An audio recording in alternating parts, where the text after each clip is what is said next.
Olá galera, tudo bem? E aí, como foram de recesso? Descansaram bastante? Espero que tenham estudado um pouco a ecologia. Gostaria de desejar a todos um ano novo repleto de realizações e conquistas. Gostaria de parabenizar mais uma vez pela participação de todos nos respectivos fóruns. Pois bem, nobres alunos, hoje estamos chegando à nossa última aula da disciplina. Espero que tenham gostado e aprendido um pouco sobre essa ciência. Contudo, as aulas se acabam, porém a nossa matéria ainda continua no ambiente virtual. Estarei sempre por lá, caso surja alguma dúvida relacionada à nossa matéria. Desde já, estou muito feliz em poder transmitir um pouco do meu conhecimento para vocês. Espero que vocês não parem por aqui. Continue a buscar sempre a qualificação e principalmente o conhecimento. Papel e caneta na mão para anotar as dúvidas e partiu última aula. Na nossa última aula, trabalhamos a respeito das comunidades, ou seja, como ocorrem as interações entre os indivíduos que compõem a comunidade de maneira geral.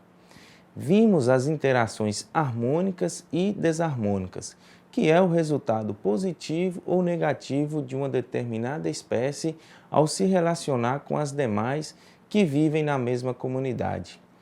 Abordamos também a respeito de um assunto que cada vez mais está sendo usado pela comunidade mundial, que é a sustentabilidade, ou seja, usar e consumir somente o necessário, diminuindo assim as agressões sobre o ambiente. Vimos também que uma das ferramentas mais utilizadas para colocar em prática a sustentabilidade é a utilização dos 3 R's. O primeiro significa reduzir, que se recomenda evitar adquirir produtos desnecessários. O segundo R é o R de reutilizar, que sugere que se reaproveitem embalagens plásticas, vidros, por exemplo. Por fim, o terceiro e último R é o de reciclar, que orienta a separar o que pode ser transformado em outro produto ou então em produto semelhante. Nessa nossa aula, iremos trabalhar a respeito das consequências mais comuns que ocorrem no meio ambiente quando o homem não tem noção das suas atitudes. De maneira geral, iremos trabalhar sobre a poluição e suas consequências para a vida na Terra. O que é poluição? Poluição é uma mudança indesejada nas características físicas, químicas e biológicas de um determinado ambiente. Essas alterações das condições normais do local podem causar prejuízos à saúde, à sobrevivência ou às atividades dos seres humanos e outras espécies, além de poder causar a deterioração de outros materiais. Do ponto de vista legal, de controle da poluição, o conceito de poluição deve ser associado às alterações indesejáveis provocadas pelas atividades e intervenções humanas no ambiente. Agregado ao conceito de poluição, vem a definição de poluente.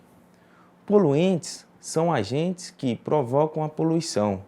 Dessa forma, a poluição está ligada à concentração ou quantidade de resíduos presentes no meio em questão. Estes podem ser um efluente de esgoto doméstico, um ruído excessivo ou um gás nocivo à atmosfera. São vários tipos de poluição. A mais discutida hoje em dia é a atmosférica, que é causada pela emissão de gases residuais e que provocam danos à atmosfera. Existem também a poluição aquática, a qual se caracteriza pela deterioração de corpos aquáticos, e a poluição do solo, que é caracterizada pela danificação da litosfera. Dentre as menos discutidas, mas muitos presentes, estão a poluição luminosa, a sonora e a visual. O problema da poluição, portanto, diz respeito à qualidade de vida das aglomerações humanas.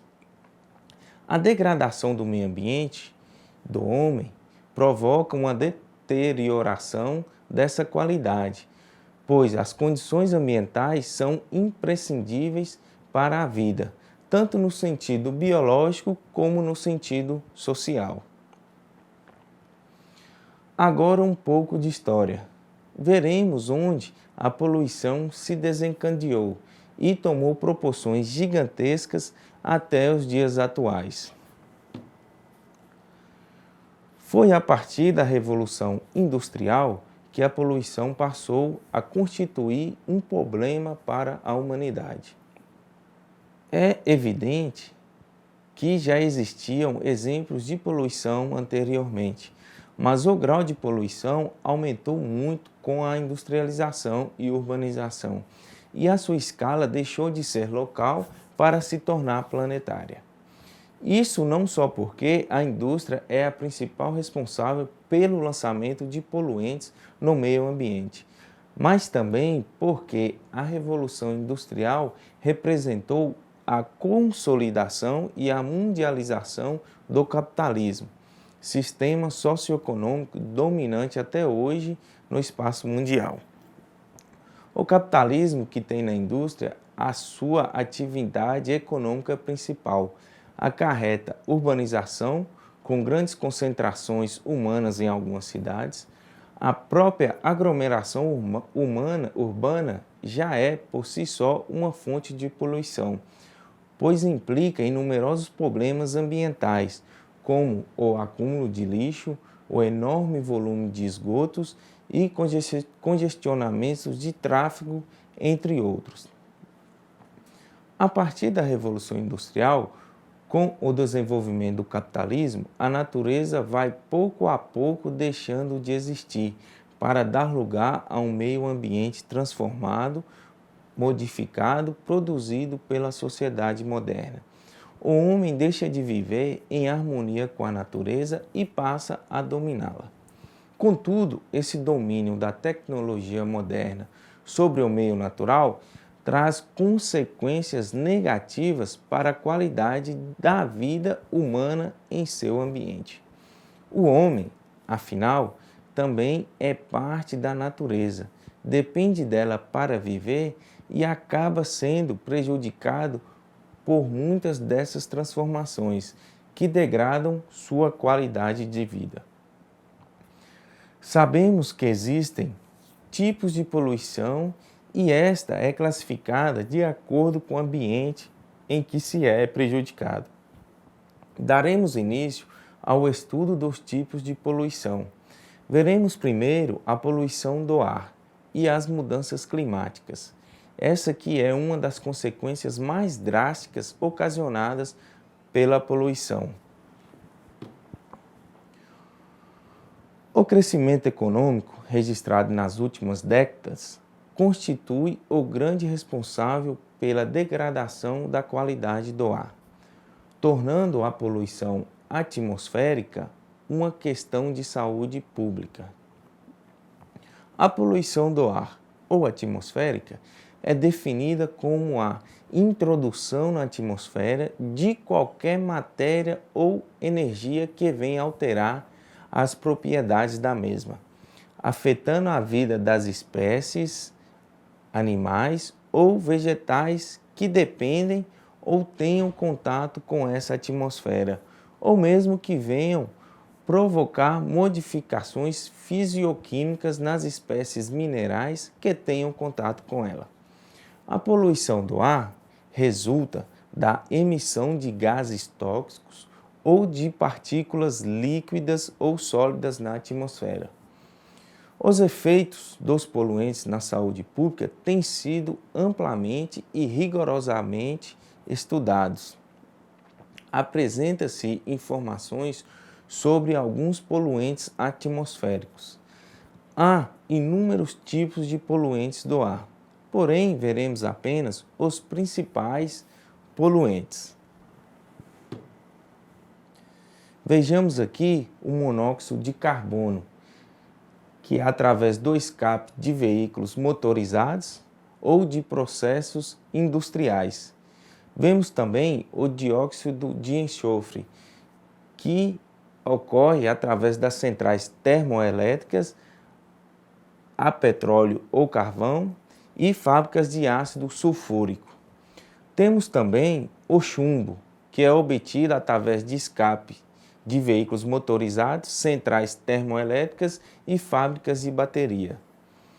Os óxidos de nitrogênio, temos eles através do escape de veículos motorizados, centrais termoelétricas, fábricas de fertilizantes, de explosivos ou de ácido nítrico.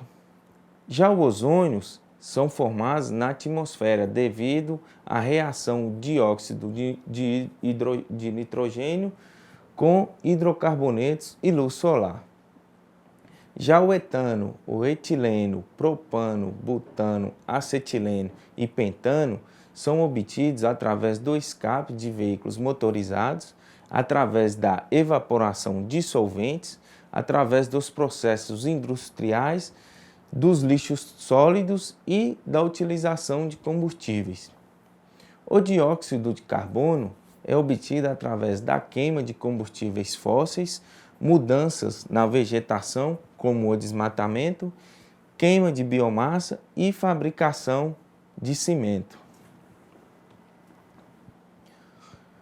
As consequências relacionadas com a poluição atmosférica geralmente aparecem nos grandes centros urbanos, identificado por uma grande massa de ar estagnado em conjunto com vários gases, vapores de ar e fumaça que acabam em nossos pulmões. O smog é uma mistura química de gases de óxido de nitrogênio, combustíveis voláteis orgânicos, dióxido de sulfureto, aerosóis ácidos e gases, bem como partículas de matéria. Formam parte dessa bruma. Os gases provêm das indústrias, dos automóveis e inclusive das casas, devidos ao processo de combustão. A reação destes compostos com a luz solar produz o chamado smog fitoquímico, cuja característica principal é a presença do ozônio no nível da Terra. Um composto que pode causar numerosos problemas de saúde. Quanto mais smog você inalar, mais probabilidades existem de sofrer efeitos adversos para a sua saúde. As pessoas sensíveis podem apresentar sintomas depois de permanecer apenas 1 ou 2 horas ao ar livre em meio ambiente poluído. Os idosos são os que mais riscos correm, especialmente os que sofrem de enfermidades dos pulmões ou do coração. Também as crianças correm perigo porque respiram mais rápido e passam mais tempo ao ar livre. Inclusive, os adultos jovens saudáveis respiram de forma menos eficiente durante os dias em que o ar está densamente poluído. A poluição do ar também atinge de forma drástica o clima, podendo da intensidade da poluição e a área atingida pode desencadear uma série de fatores prejudiciais ao meio ambiente. Iremos ver agora a poluição do ar quanto às áreas atingidas. Áreas diferentes apresentam respostas distintas quanto às taxas de poluição. Vamos ver agora como ocorrem essas respostas de acordo com a área e os níveis de poluição. O efeito estufa consiste basicamente na ação do dióxido de carbono e outros gases sobre os raios infravermelhos refletidos pela superfície da Terra, reenviando-os para ela, mantendo assim uma temperatura estável no planeta. Ao irradiarem a Terra, parte dos raios luminosos oriundos do Sol são absorvidos e transformados em calor. Outros são refletidos para o espaço, mas só parte destes chega a deixar a Terra.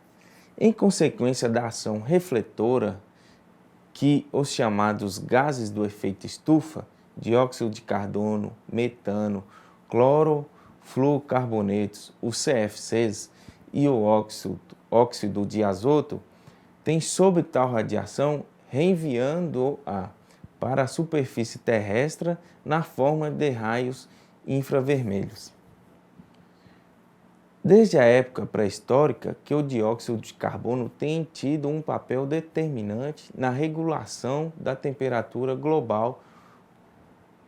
Com o aumento da utilização de combustíveis fósseis, carvão, petróleo e gás natural, as concentrações de dióxido de carbono na atmosfera duplicou nos últimos 100 anos. Neste ritmo, e com o abatimento maciço de florestas que se tem praticado, é nas plantas que o dióxido de carbono, através da fotossíntese, forma oxigênio e carbono, que é utilizado pela própria planta. O dióxido de carbono começará a proliferar, levando muito certamente a um aumento da temperatura global, o que, mesmo tratando-se de poucos graus, levaria ao degelo de calotas polares e a grandes alterações a nível topográfico e ecológico do planeta. Outro exemplo da interferência da poluição do ar em escala global é a destruição da camada de ozônio. O ozônio, como poluente do ar, pode ser extremamente tóxico e perigoso, contribuindo para uma formação de chuva ácida e do smog. Porém, o ozônio existente na atmosfera concentra-se nas camadas mais elevadas e age como um escudo protetor para a vida na Terra. A camada de ozônio situa-se entre 20 a 60 quilômetros da altitude. Seu papel consiste em absorver grande parte das radiações ultravioletas, impedindo que elas atinjam a superfície da Terra em quantidades excessivas. Se forem intensificadas, essas radiações podem ocasionar inúmeros problemas aos seres vivos. Entre eles, podemos citar o câncer de pele, a catarata e o ataque ao sistema imunológico do ser humano e dos animais. Elas afetam também os plânctons dos oceanos, responsável pela absorção de cerca de 50% das emissões de dióxido de carbono da Terra. Os CFCs, principais gases que afetam a camada de ozônio e iniciam o efeito estufa, são usados como propelentes em aerosóis, como isolantes em equipamentos de refrigeração e na produção de materiais plásticos. Depois de liberados no ar, demoram cerca de 8 anos para chegar à estratosfera, que é atingidos pela radiação ultravioleta, se desintegram e liberam o cloro. O cloro reage com o ozônio, que logo depois é transformado em oxigênio. Porém, o oxigênio não tem a capacidade de proteção como o ozônio. Quando os CFCs começaram a ser utilizados, houve um marco na história da indústria e supostamente achavam que eles não interagiam com as outras substâncias, ou seja, eram inertes. Mas na década de 80 descobriu-se que ele era inerte apenas na superfície e ao chegar na alta atmosfera tinha um efeito devastador. A partir desse momento, diversos estudos foram feitos com base nos satélites e descobriu-se que os efeitos eram imediatos e as consequências gravíssimas para o planeta Terra. No Brasil, a camada de ozônio ainda não chegou a perder nem 5% do seu tamanho original, pois a produção de CFCs sempre foi muito baixa, diferentemente dos países da Europa, os maiores produtores. Os Estados Unidos, Europa, norte da China e Japão já perderam 6% da proteção do ozônio. Desde 1º de janeiro de 2010 foi proibida a produção dos CFCs no mundo. Outra consequência referente à poluição do ar é a chuva ácida. A verdade é que a chuva já é naturalmente ácida, devido à presença de dióxido de carbono na atmosfera. Com o pH em torno de 5,4, a chuva comum não traz nenhum prejuízo ao homem ou à natureza. Isso porque a acidez é baixa. A escala utilizada para medir o pH vai de 0 a 14, sendo que 7 é o pH neutro. Acima disso é básico e abaixo é ácido. Quanto mais baixo, mais ácido. O problema é que com a queima de combustíveis fósseis, como o petróleo, e o aumento considerável do acúmulo de dióxido de carbono na atmosfera, além do normal, fazem com que o pH da chuva caia para algo em torno de 5 e 2,2 e se torne extremamente nociva ao homem e à natureza.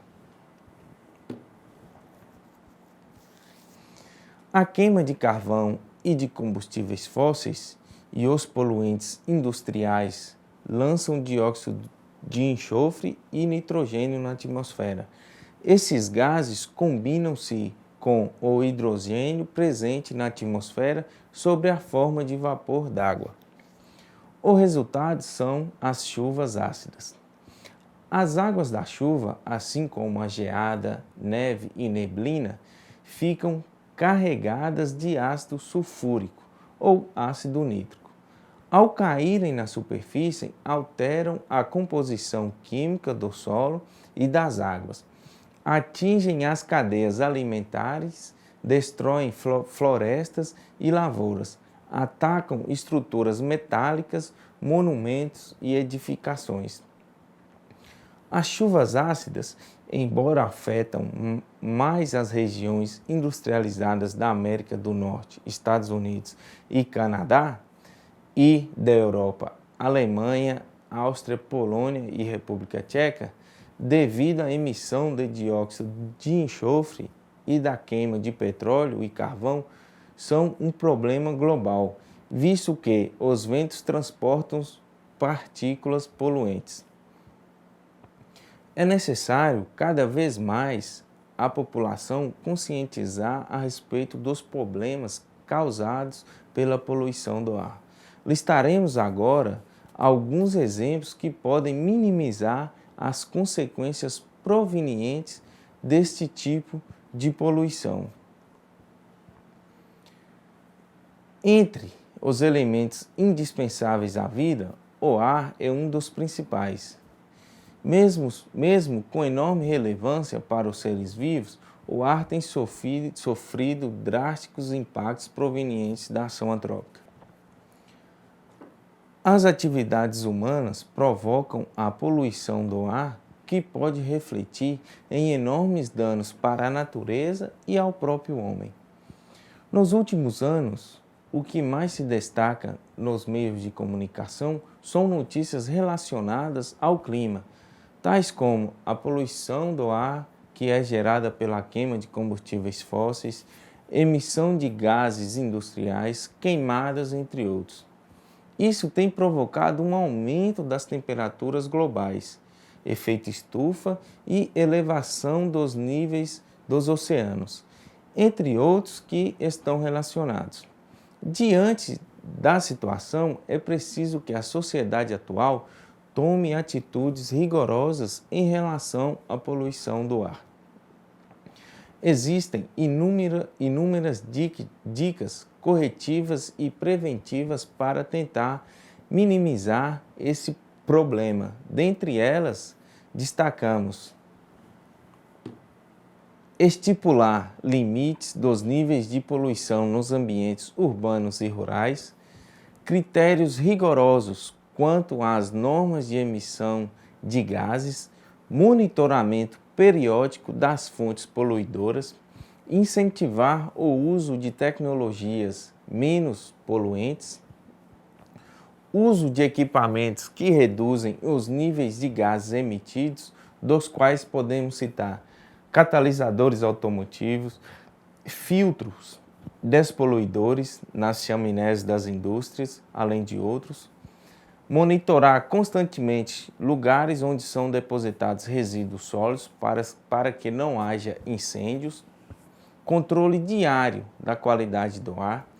Promover o reflorestamento de áreas degradadas.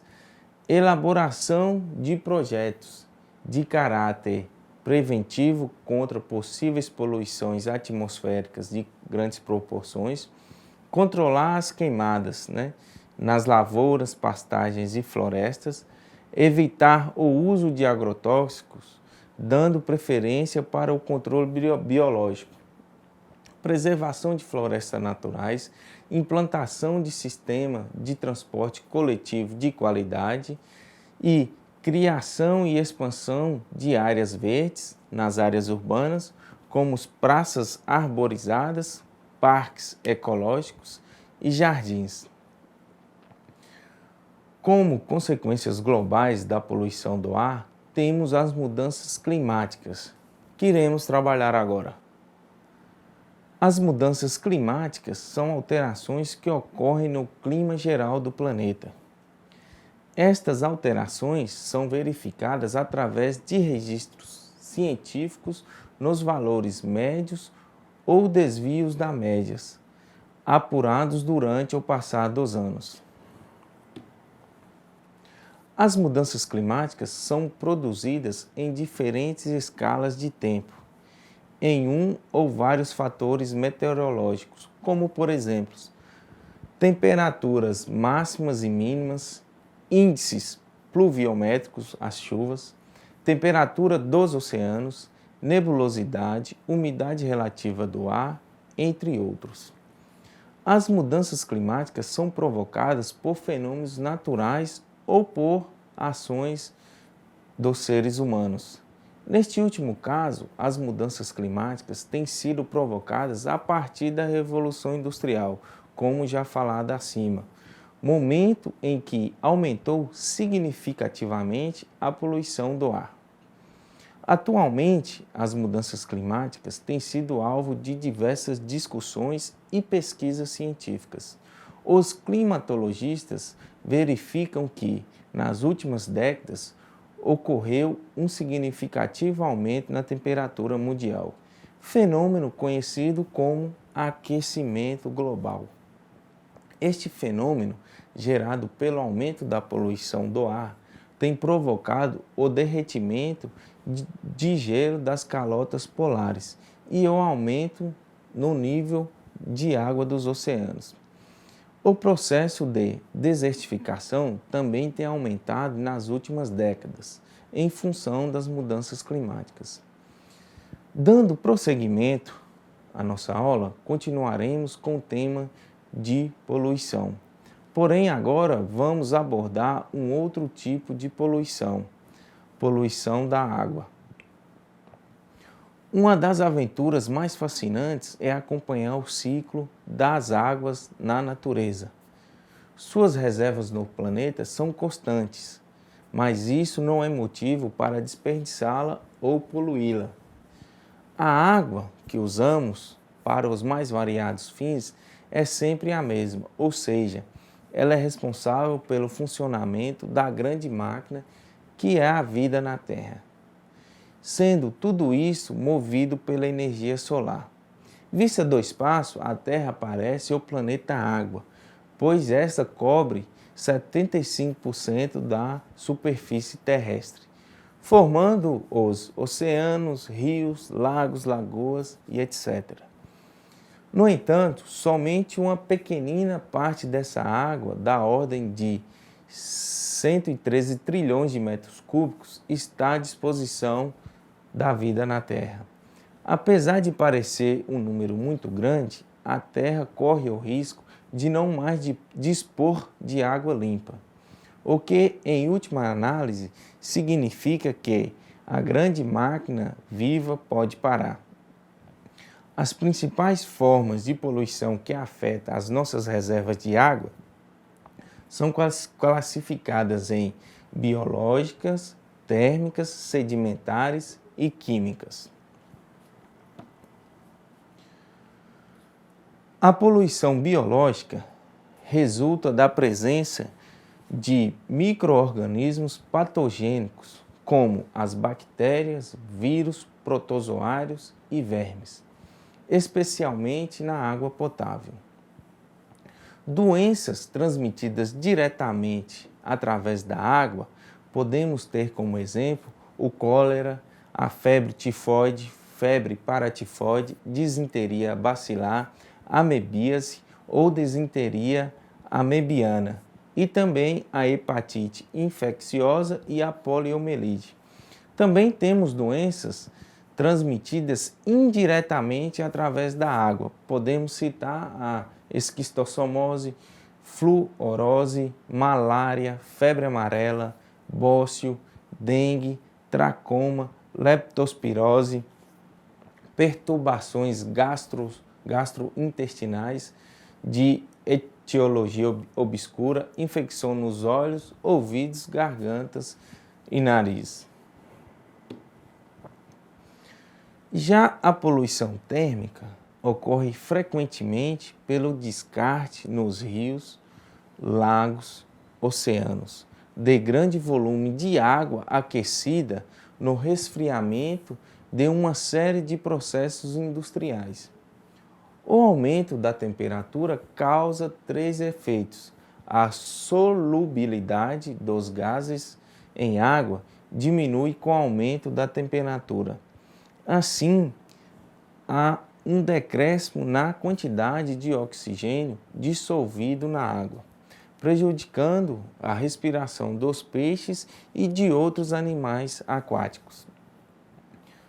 Há uma diminuição do tempo de vida de algumas espécies aquáticas, afetando os ciclos de reprodução. Potencializa-se a ação dos poluentes já presentes na água, pelo aumento na velocidade das reações. Também temos a poluição sedimentar, que resulta do acúmulo de partículas em suspensão. Esses sedimentos poluem de várias maneiras. Os sedimentos bloqueiam a entrada dos raios solares na lâmina d'água, interferindo na fotossíntese das plantas aquáticas e diminuindo a capacidade dos animais aquáticos de vir e encontrar comida. Os sedimentos também conduzem poluentes químicos e biológicos neles absorvidos. A poluição química consiste em ser a mais problemática de todas as formas de poluição aquática. É causada pela presença de produtos químicos nocivos ou indesejáveis. Seus efeitos podem ser sutis e levar muito tempo para serem sentidos. Os agentes poluidores mais comuns são eutrofização. Ocorre quando os fertilizantes agrícolas são arrastados pela irrigação e pelas chuvas para os lençóis subterrâneos, lagos e rios. Eles contêm principalmente os íons NO3 e PO4,3. Quando os fertilizantes e outros nutrientes vegetais entram nas águas paradas de um lago ou um rio de águas lentas, causam um rápido crescimento de plantas superficiais, especialmente de algas que tornam as águas tóxicas. À medida que essas plantas crescem, formam um tapete que pode cobrir a superfície, isolando a água do oxigênio do ar. levando à morte dos peixes e outros animais aquáticos. É o fenômeno conhecido como floração da água e torna reservatórios de água potável, lagos e lagoas imprestáveis para o uso. Já a poluição dos compostos orgânicos sintéticos ocorre com o aumento da produção industrial destes compostos, como plásticos, detergentes, solventes, tintas, inseticidas, herbicidas, produtos farmacêuticos, aditivos alimentares, etc. Muitos desses produtos dão cor ou sabor à água e alguns são tóxicos. Agora, a poluição por petróleo. Estima-se que aproximadamente 6 milhões de toneladas de petróleo são despejadas no mar a cada ano. Uma parte devido a acidentes no embarque e desembarque desse minério nos navios. O derramamento de petróleo no mar acaba causando a morte de grandes quantidades de plantas, peixes e aves marinhas. Certos resíduos de esgoto são regularmente lançados ao mar. O esgoto é potencialmente prejudicial à saúde. Nadar em águas poluídas pode causar distúrbios desagradáveis, como gastroenterites, irritações cutâneas e infecções, tanto no ouvido, nariz e garganta. Uma pesquisa nos Estados Unidos constatou que, em média, 18 em cada 1.000 pessoas que se banham em águas poluídas adoecem. Agora iremos trabalhar com a poluição dos solos. O solo é a parte integrante dos ecossistemas, pela sua participação nos ciclos biogeoquímicos. A utilização de água e nutrientes é cíclica, ocorre numa ordem determinada desde que retirados do solo. Tais elementos retornam ao mesmo através dos ciclos biogeoquímicos.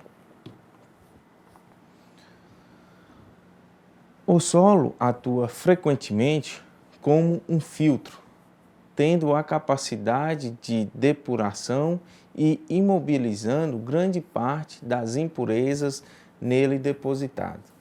No entanto, essa capacidade é limitada, podendo ocorrer alteração da qualidade do solo devido ao efeito acumulativo da deposição de poluentes atmosféricos. A aplicação de defensivos agrícolas e fertilizantes é a disposição de resíduos sólidos industriais, urbanos, materiais tóxicos e radioativos. Historicamente, o solo tem sido utilizado por gerações como receptor de substâncias resultantes da atividade humana. Com o aparecimento dos processos de transformação em grande escala a partir da Revolução Industrial, a liberação descontrolada de poluentes para o ambiente e sua consequente acumulação no solo e nos sedimentos sofreram uma mudança drástica de forma e de intensidade, explicada pelo uso intensivo dos recursos naturais e dos resíduos gerados pelo aumento das atividades urbanas, industriais e agrícolas. A poluição sonora é qualquer alteração das propriedades físicas do meio ambiente, causada por puro ou conjugação de sons, admitíveis ou não, que direta ou indiretamente seja nociva à saúde, segurança e ao bem-estar. O som é a parte fundamental das atividades dos seres vivos e dos elementos da natureza. A identificação entre o som e ruído é feita através da utilização de unidades de medição do nível de ruído. Como se definem-se também os padrões de emissões aceitáveis e inaceitáveis, criando-se e permitindo-se a verificação do ponto limítrofe com o ruído. O nível de intensidade sonora expressa-se habitualmente em decibéis e é apurada com a utilização de um aparelho chamado decibelímetro. Pois bem, galera, aqui terminamos a nossa matéria. Espero que possa ter contribuído para a formação e aprendizagem de vocês. A matéria ainda continua no ambiente virtual. Abraço e que Deus vos abençoe. Valeu!